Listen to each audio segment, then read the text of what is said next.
Good evening. My name's Lawrence.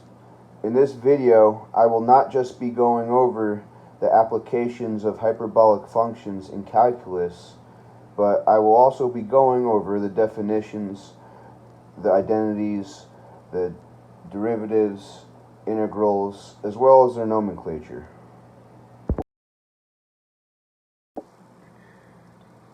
So first, I'll be going over the definitions of the hyperbolic functions. So first we have hyperbolic sine of x equals e to the x power minus e to the negative x power all over 2.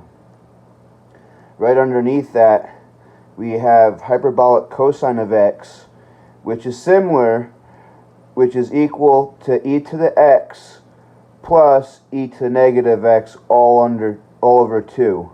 Now, you can see that for the most part they look pretty similar, but be careful because the hyperbolic sine of x, the sign in the numerator is negative, while in hyperbolic cosine of x, the sign in the numerator is positive. And here we have hyperbolic tangent of x, which is simply just equal to hyperbolic sine of x over hyperbolic cosine of x. Okay, on to the next one.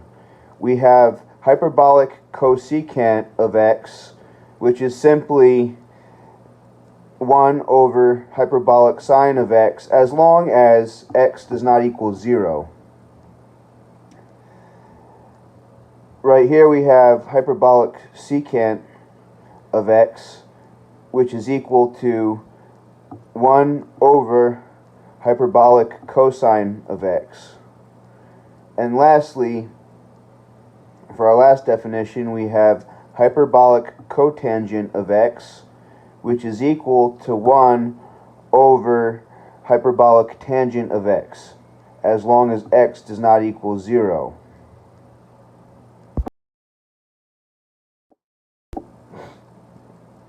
Secondly, we have identities of hyperbolic functions. First, we have hyperbolic cosine squared of x minus hyperbolic sine squared of x equals 1.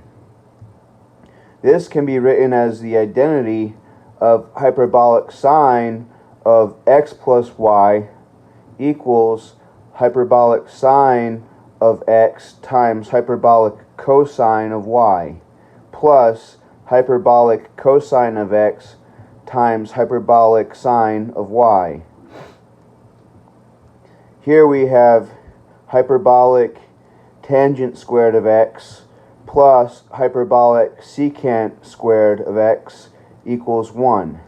This can be written as the identity of hyperbolic sine of x minus y equals hyperbolic sine of x times hyperbolic cosine of y minus hyperbolic cosine of x times hyperbolic sine of y. Now we have hyperbolic cotangent squared of x minus hyperbolic cosecant squared of x equals 1. This gives us the identity of hyperbolic cosine of x plus y equals hyperbolic cosine of x times hyperbolic cosine of y plus hyperbolic sine of x times hyperbolic sine of y. Here we have hyperbolic sine squared of x, and this is equal to negative 1 plus hyperbolic cosine of 2x all over 2. Now, this identity can be written as hyperbolic cosine squared of x equals 1 plus hyperbolic cosine of 2x all over 2. Now, our last identity is hyperbolic sine of 2x equals 2 times the hyperbolic sine of x times the hyperbolic cosine of x.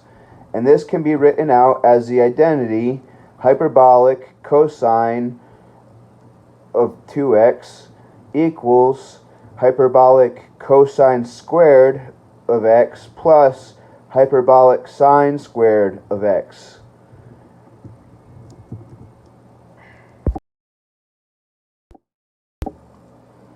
Now, for the derivatives and integrals of hyperbolic functions.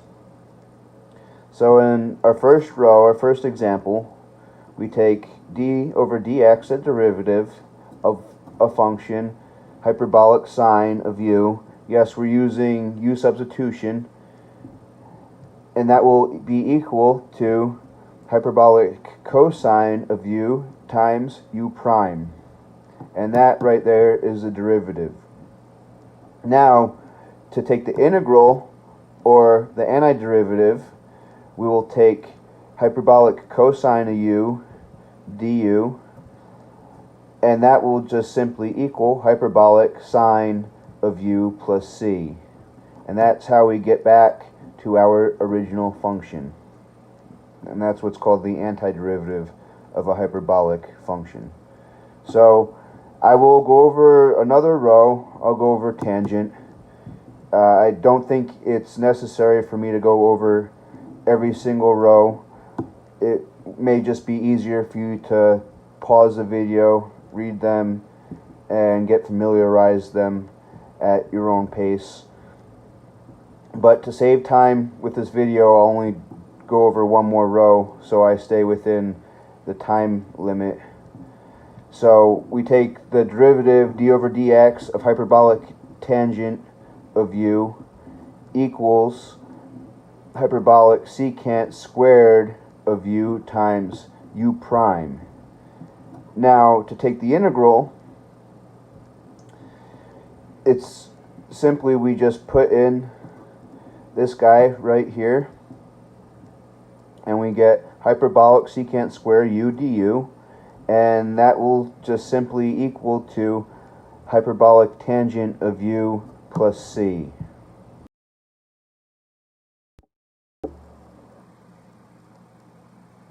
Also, we have the derivatives of inverse hyperbolic functions. Again, I'm only going over the first couple rows for the sake of time. So we take the derivative, in this case it's hyperbolic arc sine of u, and that's just simply equal to u prime all over the square root of u squared plus 1. For hyperbolic arc cosine of u, we take the derivative, and that is just simply equal to u prime all over the square root of u squared minus 1. Now, to take the derivative of hyperbolic arctangent of u, that's just simply equal to u prime all over 1 minus u squared. And here's the rest for the remaining inverse hyperbolic functions. Now, with all this being said, it would be in your best interest to memorize all this material, because that's the only way that will make an exam or even homework feasible. All these rules of derivatives and integrals, identities and definitions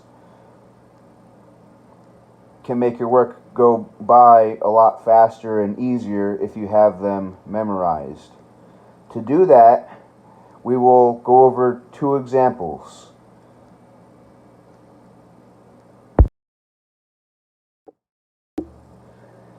Okay, so in our first example, we're going to take the derivative of hyperbolic secant of x to the 100th power. So the first thing that we're going to do, we're going to set this problem up. So we're going to take the derivative d over dx of hyperbolic secant of x to the 100th power.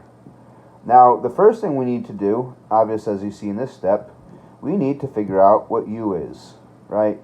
So thankfully I have already done that. It's quite simple actually.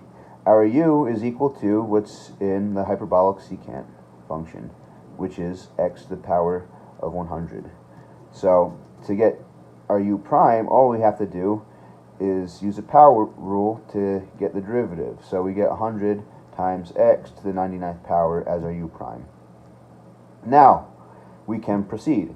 So we take the derivative d over dx of hyperbolic secant of u, and by our rules that we previously went over, that will be equal to the negative hyperbolic secant of u times hyperbolic tangent of u times u prime. Now from here, it's pretty downhill, and we can just plug these values back in to our output right here. Hence, we will get negative hyperbolic secant of x to the 100th power times hyperbolic tangent of x to the 100th power times our u prime, which is 100 times x to the 99th power. Now we can simply just write this nicely as negative 100 times x to the 99th power times hyperbolic secant of x to the 100th power times hyperbolic tangent of x to the 100th power. And that's our final answer for our first example. So for our second example, we will be taking the integral of hyperbolic secant cubed of x times hyperbolic tangent of x dx. Now the first thing we're going to want to do is get this u, right? So by looking at this function, I'd say that our u should be equal to hyperbolic secant of x, right? Now we take the derivative du by the rules that we previously went over. Our du will be equal to negative hyperbolic secant of x times hyperbolic tangent of x dx. So we'll move this negative over here, and we'll use that later in our operations, but for now we are going to fully expand our function inside of our integral, right? So that will be equal to the integral of hyperbolic secant squared of x times hyperbolic secant of x times hyperbolic tangent of x dx. Now if you notice that the hyperbolic secant squared of x times the hyperbolic secant of x is equivalent to the hyperbolic secant cubed of x. So that's where this comes from that.